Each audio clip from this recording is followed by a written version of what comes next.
Salawat dan salam selalu dilimpahkan pada uswah dan kedua kita Rasulullah Muhammad sallallahu alaihi wasallam, Nabi dan Rasul yang diutus ke tengah kita, yang kita yakini setiap apa yang dikatakannya benar. Beliau tidak berkata melainkan berdasarkan wahyu Allah Subhanahu wa taala.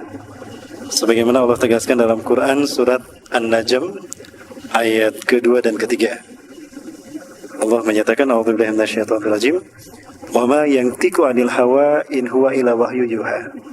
Dan tidaklah Muhammad berkata-kata melainkan dengan wahyu, berdasarkan wahyu yang diwahyukan padanya.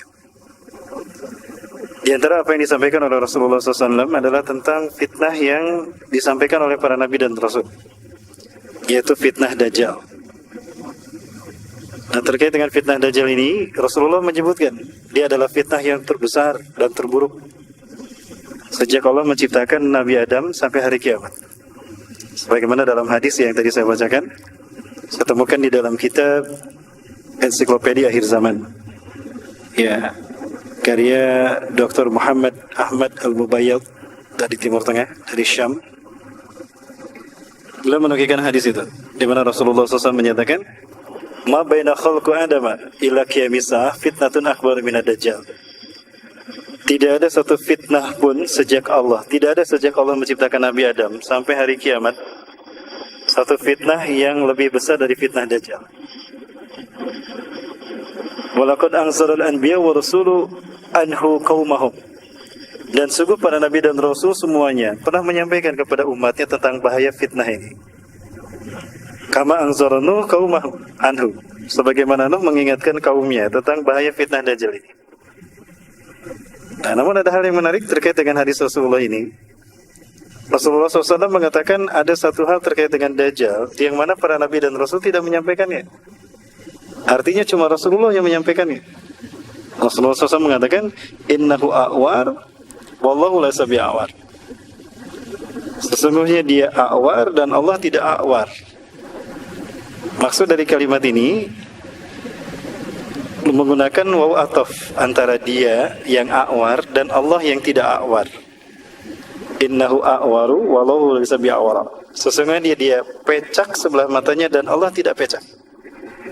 Menggunakan waw ataf. Nah, menariknya Rasulullah SAW mengatakan dengan kalimat tadi, waw ataf di sini salah satu fungsinya selain dari menyambungkan dua kalimat menjadi satu atau dua subjek menjadi satu, itu juga bersifat mensejajarkan. Artinya bahwa akan ada sosok manusia di akhir zaman yang pecak sebelah mata kanannya dan dia mengaku Allah, sementara Allah kalian tidak pecak. Nah, maksudnya demikian. Ini salah satu takwil yang dikemukakan oleh salah seorang ulama dalam kitab hadisnya. Salah satunya adalah Imam Ibnu Katsir Al-Hafiz yang menukilkan hadis ini di dalam kitabnya An-Nihayah fil Fitan wal Malahib. Bapak Ibu rahmati Allah, salah satu hal yang juga diungkapkan terkait dengan Dajjal ini di dalam bukunya Muhammad Isa Daud, Dajjal akan muncul di segitiga bermuda, itu disebutkan bahwa keduanya pernah bertemu di segitiga bermuda. Yang menurut Muhammad Isa Daud dalam bukunya itu, bahwa di sana ada singgasana iblis yang terbuat dari cahaya, di mana 2/3-nya di bawah permukaan air, 1/3-nya di atas permukaan air. Qadarullah setelah Samiri tanda petik yang diyakini oleh beliau, salah satunya diduga kuat bahwa itu adalah Dajjal. Samiri ini sampai di segitiga bermuda dan dia bertemu dengan iblis yang ada di sana. Pertemuan itu disambut dengan sangat gembira oleh iblis yang di dalam salah satu kitab karya Ibnu Katsir disebutkan bernama Ajazil. Walaupun nama ini konon ada ulama menyebutnya Israiliyat. Bernama Ajazil. Nah, di dalam pertemuan itu ada 3 hal yang kemudian dibahas oleh mereka. Yang pertama, mereka bertekad untuk menghancurkan Islam dan kaum muslimin. Annahuma ya'taqidan ayyahdikal islama wa ummatah. Mereka berkeyakinan dan bertekad untuk menghancurkan Islam dan kaum muslimin. Yang kedua, kedua-duanya bertekad untuk memperburuk citra Allah di hadapan manusia dan mengatakan kalau Allah ini sudah tua renta, makanya banyak berbuat kesalahan. Nah, yang ketiga, menurut klaim mereka, kesepakatan mereka di dalam buku Muhammad Isa Daud ini, Dajjal akan muncul di segitiga bermuda, dikatakan juga yang ketiga bahwa mereka akan menjadikan bangsa Yahudi sebagai bangsa pilihan. Bangsa pilihan mereka, bukannya umat Islam yang memiliki sifat-sifat buruk. Nah, tiga hal inilah yang kemudian mereka wujudkan melalui agen-agen mereka. Menarik dari apa yang disampaikan tadi oleh Muhammad Isa Daud, Bapak Ibu yang dirahmati Allah, saya mengkaji satu penjelasan di dalam tafsir Ibnu Katsir terkait dengan firman Allah surat Al-A'raf ayat ke-16. Yang ayat ini selalu menjadi kita rujukan, kita jadikan sebagai rujukan ketika kita membahas tentang propaganda iblis dan dajjal di muka bumi. Di dalam ayat ini yang Bapak Ibu saksikan, terdapat dua kata atau dua frase yang saya garis bawahi, dua jumlah yang saya garis bawahi. Yang pertama kalimat aghwaytani. Yang pertama adalah kitab Aghwaytani. Yang kedua kalimat siratal mustaqim. Ya. Nah, yang pertama di dalam ayat surat Al-A'raf ayat ke-16. Di sana ada kalimat A'udzubillahi minasyaitonirrajim. Qala, iblis berkata, "Fabima aghwaytani, karena engkau telah menghukum aku tersesat. Perbuatanku tidak mau sujud kepada Adam ketika engkau perintahkan kepadaku, engkau hukum sebagai kesesatanku, aku terima." Ya. Kemudian dia mengatakan la aqudanna lahum siratal mustaqim. Sungguh aku akan menghalangi manusia dari siratal mustaqim, dari jalanmu yang lurus. Nah, di dalam ayat atau di dalam salah satu terjemahan yang digunakan oleh beberapa kitab terjemahan Quran hari ini, di sana tertulis kalimat terjemahan dari kalimat aghwaytani, yaitu menyesatkan aku. Dimana kalau kita baca dari awal, iblis menjawab, karena engkau telah menyesatkan aku. Nah, di sana ada kata-kata aghwaytani, menyesatkan aku. Terjemahan ini sekilas bagi saya pribadi ini terkesan ganjil. Karena perbuatan iblis atau iblis tersesat ada yang menyesatkan. Ya, sekali lagi iblis mengatakan, karena engkau telah menyesatkan aku. Dia mengatakan kepada seseorang yang dia telah menyesatkannya. Maka persepsi ini menganggap seolah-olah Allah yang menyesatkan iblis. Nah, ini terjemahan yang menurut saya harus kita perbaiki. Adapun terjemahan yang menurut saya pas adalah ada kalimat, karena engkau telah menghukum saya tersesat. Perbuatanku tidak mau sujud kepada Adam, engkau hukum sebagai kesesatanku, aku terima. Itu kata-kata iblis. Nah, lalu yang kedua, iblis mengatakan la aqudanna lahum siratal mustaqim. Maka sungguh aku akan menyesatkan mereka dari jalanmu yang lurus. Nah, selama ini kalimat siratal mustaqim memang kita pahami jalan yang lurus. Dari segi bahasa memang itu artinya, tidak salah. Namun dari segi makna, dari segi istilah, apakah itu yang dimaksudkan ajazil? Sepertinya bukan. Kalau coba kita lihat di dalam Quran surat Al-Imran ayat ke-51. Di dalam ayat itu Allah menjelaskan. Ayatnya Bapak Ibu bisa saksikan di slide. Allah berfirman, A'udzubillahi minasyaitonirrajim. Innallaha rabbi wa rabbukum fa'buduh. Sesungguhnya Allah adalah Tuhanku dan Tuhan kalian. Fa'buduh, maka sembahlah Dia. Hada siratum mustaqim. Inilah jalan yang lurus itu. Nah, berdasarkan ayat ini, kita bisa mendapatkan pemahaman bahwa siratal mustaqim itu adalah menjadikan Allah sebagai satu-satunya Tuhan yang disembah. Kembali kepada ayat Al-A'raf ke-16, surat Al-A'raf ayat ke-16, Allah berfirman mengutip kata-kata ajazil, iblis. Qala, iblis berkata, fabima aghwaytani, karena engkau telah menghukum aku tersesat, la aqudanna lahum siratal mustaqim. Sungguh, nah di sana ada huruf lam taukid dan nun taukid sakilah. Sungguh aku akan menghalangi mereka dari jalanmu yang lurus. Nah pertanyaannya, apa arti siratal mustaqim? Apakah maksud dari siratal mustaqim yang dikatakan Ajazil dalam ayat ini? Apakah itu berarti jalan yang lurus? Konkretnya seperti apa? Nah, kalau kita lihat di dalam Quran surat Ali Imran ayat ke-51, Allah menjelaskan arti siratal mustaqim. Di dalam ayat ini Allah berfirman, A'udzubillahi minasyaitonir rajim.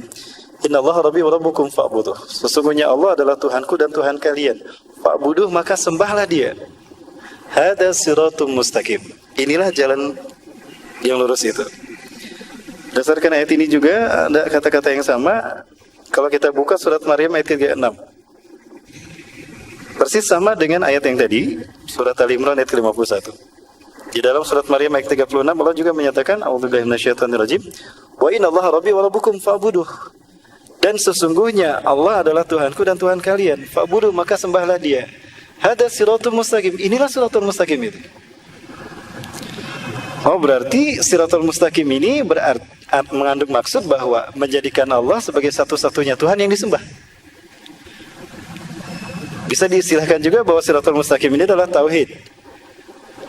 Berarti selama ini ketika kita sholat, kita meminta kepada Allah, ihdinas siratal mustaqim, tunjukkan aku ke dalam jalanmu yang lurus, maksudnya kepada tauhid. Bimbinglah kami ya Allah, agar kami senantiasa menjadikan Engkau sebagai satu-satunya Tuhan, tidak mempersekutukan Engkau, dan tidak menjadikan sosok lain sebagai Tuhan. Jadi kalau begitu, apa maksud kata Ajazil ketika dia mengatakan, la aqudanna lahum siratal mustaqim, sungguh aku akan menghalangi mereka dari jalanmu yang lurus. Ya, bisa juga kita pahami berdasarkan ayat yang tadi bahwa aku akan menjadikan sosok lain yang disembah selain Engkau. Akan ada sosok lain yang akan disembah sebagai Tuhan selain daripada Engkau. Ini yang namanya metode munasabatil ayah.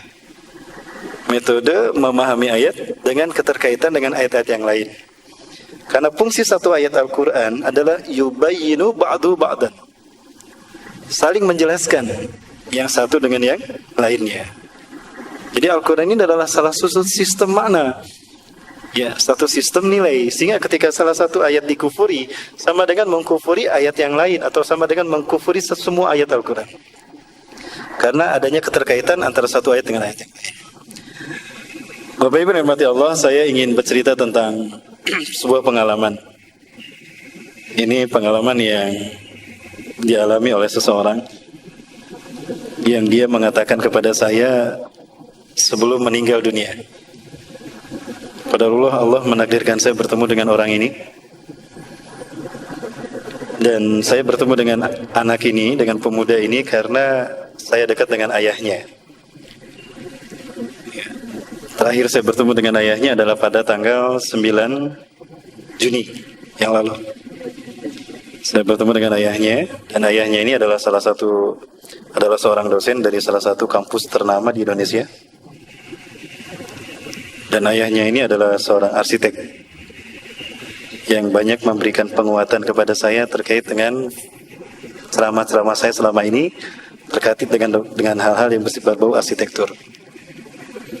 Qadarullah, saya diperkenalkan dengan putra sulungnya, dan putra sulungnya ini sempat saya saksikan mengalami penyakit yang berat sampai meninggal dunia. Nah, apa yang beliau saksikan, apa yang beliau ceritakan, para sekalian yang dirahmati Allah, satu kesaksian dari beliau sendiri, walaupun agak berat untuk menyampaikannya, karena pasti berita ini tidak akan membuat orang mudah percaya. Beliau bukan percaya saja, tapi beliau hakul yakin karena mengalaminya sendiri. Terkait dengan putra sulungnya yang berinisial N. Satu peristiwa besar terjadi kepada putra sulungnya yang berinisial N ini. Ketika N ini sekolah di sebuah pesantren terkenal di kota Bandung. Saat itu kelas 10. Artinya baru tahun pertama N berada di sekolah itu. Sekali lagi Bapak Ibu kita catat, ini sebetulnya ada pesan tertulisnya tapi ada di HP istri saya, di HP saya. HP-nya ada di istri saya ini. Mana istri saya? Ya. Baik, tapi saya masih hafal ceritanya Bapak Ibu. Nah, ceritanya begini. Suatu saat N ini berkunjung ke rumah A. A ini adalah temannya N. Ketika berkunjung ke rumahnya A, di rumahnya si A sudah ada si X. Nah, si X ini adalah anggota dari sekte penyembah Dajjal. Sekali lagi Bapak Ibu. Ya. Cerita ini terkait dengan keberadaan sekte penyembah Dajjal yang ada di kota Bandung.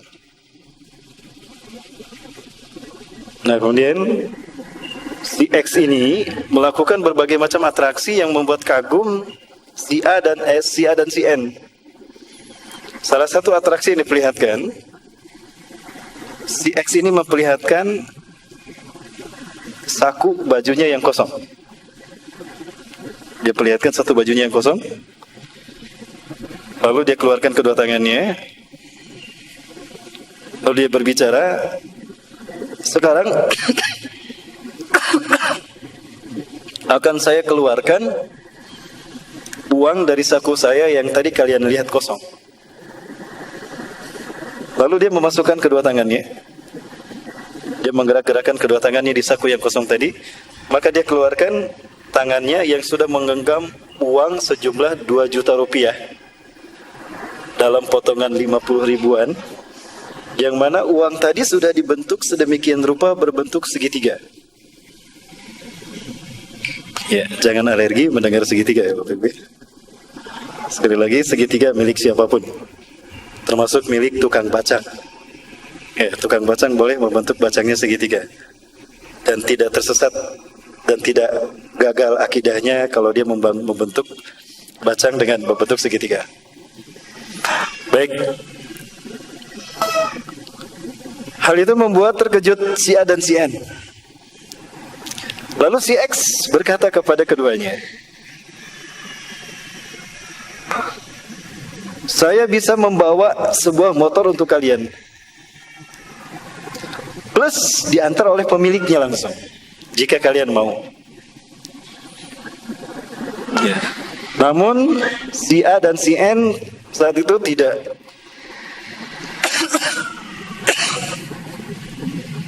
menolak kepenasarannya, kalau tidak salah begitu. Maka kemudian datanglah orang tadi membawa motornya, dan ini motornya diberikan kepada si X. Itu terjadi. Nah, banyak hal dikemukakan oleh si X kepada si A dan si N yang membuat keduanya tertarik. Nah, lalu si X menawarkan kepada mereka berdua, aku bisa memberikan dan memperlihatkan sesuatu yang lebih daripada ini. Jika kalian sepakat, mari ikut aku akan pertemukan kalian dengan mereka. Nah, ajakan ini ditolak oleh si A, tapi si N menerimanya. Penasaran. Rasa penasaran yang ada dalam hati si N membuat si N tertarik dan ikut kepada si X. Tidak jauh dari pesantrennya ini. Ya, karena rumahnya ada di perumahan yang tidak jauh dari pesantren itu. Ini ceritanya begini para ustaz. Sekali lagi ya, ini saya sampaikan dari awal, kita mungkin tidak mudah percaya. Tapi demi Allah, orang ini cerita kepada saya langsung, dan saya minta izin kepada beliau untuk menceritakan kisah ini. Dan anaknya sebelum wafat, sebelum sakitnya ini bercerita juga. Dan dia bersumpah demi Allah. Bayangkan Bapak Ibu, ketika si N berada di pesantren sekalipun, tidak lantas dia selamat dari propaganda aliran-aliran sesat seperti ini, yang notabene terkait dengan fitnah Dajjal, yang intinya ingin menyesatkan manusia dari tauhid, dari siratal mustaqim. Nah, kemudian cerita berlanjut. Orang-orang di kiri kanan itu memegang tangan kanan dan tangan kiri si N. Lalu ritual itu dilanjutkan dengan ritual meminum darah aborsi. Nah, ini yang saya sampaikan. Cerita ini disampaikan oleh beberapa orang yang ex pengikut gerakan ini, yang dia sekarang masih hidup. Mereka masih hidup sekarang. Tapi saya yakin mereka dihantui oleh perasaan yang sama dengan apa yang dialami oleh si N. Lama si N berada dalam gerakan tadi, dia merasa berubah. Seolah ada kemampuan supranatural yang dimilikinya. Salah satunya si N cerita kepada saya sebelum saya meruqyah dia. Ya. Kalau dia bisa mengetahui apa yang akan dilakukan oleh seseorang. Tidak jauh dari tempat kita ini ada satu peristiwa di mana si N itu bisa mengetahui ada seorang pencuri yang akan mencuri ke sebuah toko di tempat itu. Maka saya berlari kencang. Dengan seketika saya berlari kencang dan sampailah saya menangkap tangan si pencuri tadi. Alhamdulillah pencuri itu tidak jadi mencuri. Tapi dia memegang pisau benda tajam yang lalu dia tusukkan ke tubuh saya. Saya kaget ketika saya menyaksikan tubuh saya kebal, tidak terkena. Walaupun ditusuk, tapi tusukan itu tidak mempan. Menusuk ke perut saya, tapi dia dicabut, kemudian normal kembali. Saya tidak percaya dengan apa yang saya alami, tapi itu yang terjadi. Maka dalam waktu singkat, si pencuri ini berjongkok dan meminta ampun kepada saya, kata si N. Orang-orang menyaksikan peristiwa itu, maka si N menyuruh pencuri tadi pergi. Lama berada di kelompok ini, si N gelisah dan dia merasakan tidak nyaman karena selalu dibuntuti. Hingga akhirnya si N meminta ingin keluar dari kelompok atau dari sekte ini. Dia berkata kepada jin yang selalu mengikutinya bahwa saya akan keluar dari kelompok ini, termasuk kepada si X. Lalu si X berkata, kamu tidak bisa keluar dari sekte ini kecuali kamu akan dibunuh oleh pengikut dari sekte ini. Apapun risikonya, saya akan tetap keluar. Kamu bisa keluar tanpa dibunuh. Bagaimana caranya? Pakai kalung salib ini. Maka dipakailah kalung salib tadi, dan dia menyatakan keluar dari kelompok tadi. Barulah Bapak sekalian, kalung salib ini pun dipakai ketika si N ini sekolah di pesantren itu. Terjadilah peristiwa yang membuat dia ketahuan. Apa peristiwanya? Ketika satu pelajaran tertentu, ya apakah pelajaran olahraga, kalau tidak salah pelajaran olahraga saat itu, salibnya keluar. Dan ketika salibnya keluar, ustadznya kaget menyaksikan si N menggunakan salib. Allahu Akbar. Apa yang kamu lakukan? Sini. Ini kalung apa? Ini kalung salib. Si N kaget ketika ketahuan dia memakai kalung salib. Maka dipanggillah orang tuanya, dan itu dianggap sebagai sebuah kenakalan. Nah, orang tuanya ini adalah teman saya, yang tadi dikatakan dosen salah satu universitas ternama di Kota Bandung, dan ini seorang arsitek.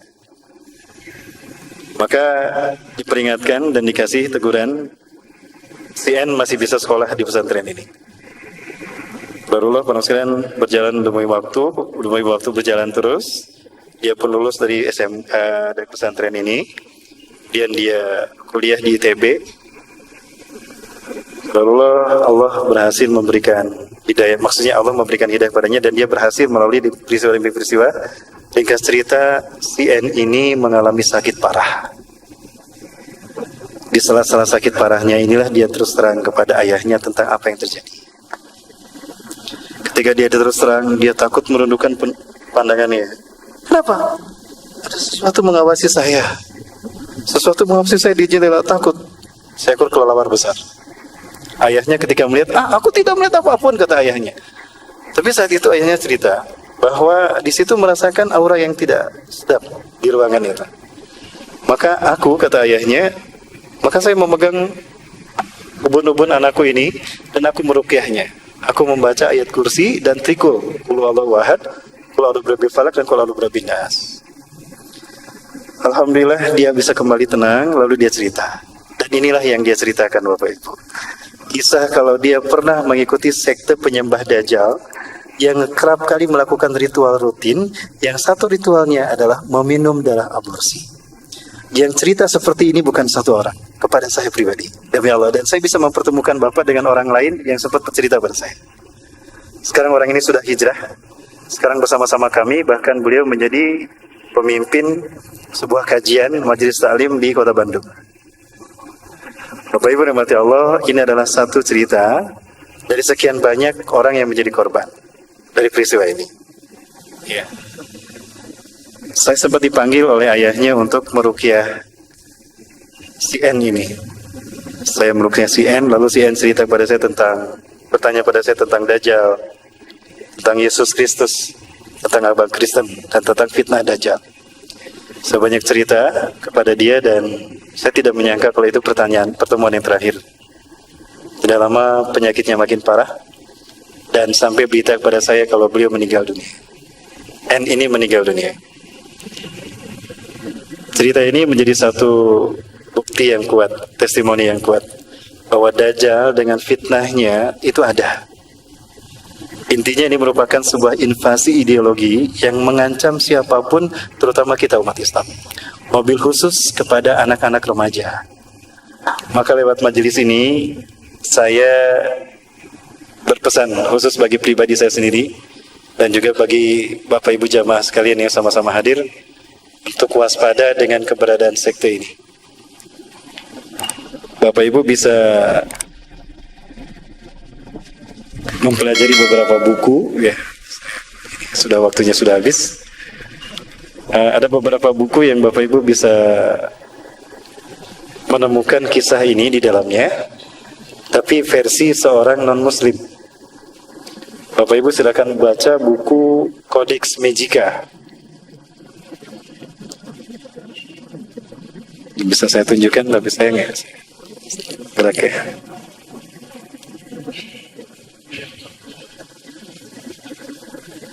Di dalam buku ini Bapak Ibu bisa menemukan cerita persis seperti apa yang saya sampaikan, tapi versi mereka dari seluruh dunia, Bapak Ibu. Bukunya yang ini.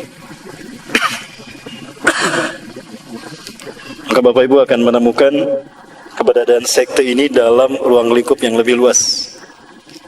Bukan hanya orang-orang Islam, tapi di dalamnya terdapat orang-orang non-Muslim yang lebih banyak.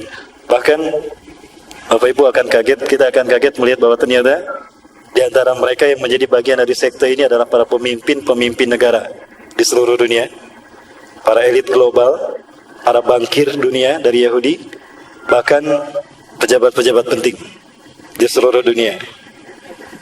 Dan saya mendapati hal ini ada di Indonesia. Ya, ini yang membuat saya kaget. Ini fakta bahwa sistem mereka sudah ada di Indonesia, hatta di kota Bandung, Bapak. Korbannya tadi CN ini. Mudah-mudahan ini menjadi pelajaran berharga bagi kita semua, Bapak sekalian, dan mudah-mudahan Allah Subhanahu wa taala membimbing kita untuk tetap istiqomah dengan tauhid kita, tidak tertipu dengan propaganda iblis dan dajjal, dan Allah bisa memperlihatkan kepada kita mana hak dalam wujud hak yang sesungguhnya, dan kita diberikan kekuatan untuk meninggalkan sejauh-jauhnya. Dan kita berharap juga Allah memperlihatkan pada kita kebatilan dalam wujud kebatilan yang sesungguhnya, dan Allah memberikan pada kita kekuatan untuk menjauhinya sejauh-jauhnya. Ya, pelajari sebagaimana pesan Rasulullah SAW, surat Al-Kahfi 10 ayat pertama dan 10 ayat terakhir. Dalam hadis riwayat Imam At-Tirmidzi itu 10 ayat pertama. Dalam riwayat Imam Abu Dawud itu 10 ayat terakhir. Artinya kedua-duanya bagus untuk kita pelajari, kita pahami ayatnya dan kita pahami maknanya, lalu kita amalkan. 10 ayat pertama surat Al-Kahfi ini terkait dengan fitnah Dajjal tempo dulu. Dan kalau kita pelajari makna 10 ayat terakhir surat Al-Kahfi, ini akan terkait dengan fitnah-fitnah Dajjal di zaman kita. Ya, saya tutup dengan hadis Rasulullah SAW. Beliau bersabda, Man qara'a asra ayatin min awali suratil kahfi usima anid dajjal. Barang siapa yang membaca, tentunya memahami dan mengamalkan 10 ayat pertama surat Al-Kahfi, dalam riwayat Abu Daud 10 ayat terakhir, usima anid dajjal, dia akan dilindungi, akan terlindung dari fitnah dajjal. Mudah-mudahan 20 ayat dari surat Al-Kahfi yang kita pelajari tadi akan membukakan mata batin kita, mata hati kita dan mata pikir kita untuk melihat mana fitnah Dajjal yang ada di sekitar kita. Mudah-mudahan dengan hal itu kita terhindar dari fitnah Dajjal dan kita pun akan terhindar dari Dajjalnya itu sendiri. Demikian barangkali dapat saya sampaikan, lebih dan kurangnya mohon maaf. Yang benar dari Allah, yang salah dari kudapan saya pribadi dan saya beristighfar pada astagfirullahalazim. Ya, ini satu referensi lain. Bapak Ibu bisa baca juga 4 buku yang lain untuk menguatkan buku yang tadi. Yang paling atas ada buku Jionisme karya Jeta Maulani, dan saya pernah beberapa kali berguru pada beliau sampai beliau pun meninggal dunia. Yang di sebelah sini ya. Itu ada buku The Diary of Dajjal. Ini adalah film yang dibukukan karya Noriega dan Arsenar, 2 Muslim dari Amerika Serikat. Yang tengah tentang simbol-simbol Illuminati di Arab Saudi. Ya, jangan lekas bangga dengan Saudi Arabia, karena ada beberapa hal yang kita perlu cermati juga. Dan sebelah sebelah kiri layar itu ada buku Muhammad Isa Daud. Ini untuk menguatkan buku yang terakhir, ya, Codex Magica. Dan Bapak juga bisa memahami, bisa membaca kisah tentang Codex Alimentarius. Yang ini berbau tentang fitnah Dajjal, propagandanya dalam bidang makanan dan obat-obatan. Suatu saat kita akan kaji tentang Codex Alimentarius jika Allah menakdirkan kita bertemu. Terima kasih Bapak Ibu sekalian yang dirahmati Allah, yang benar dari Allah, yang salah kudapan saya pribadi dan saya beristighfar astagfirullahaladzim. Dan Allah yakum. Assalamualaikum warahmatullahi wabarakatuh.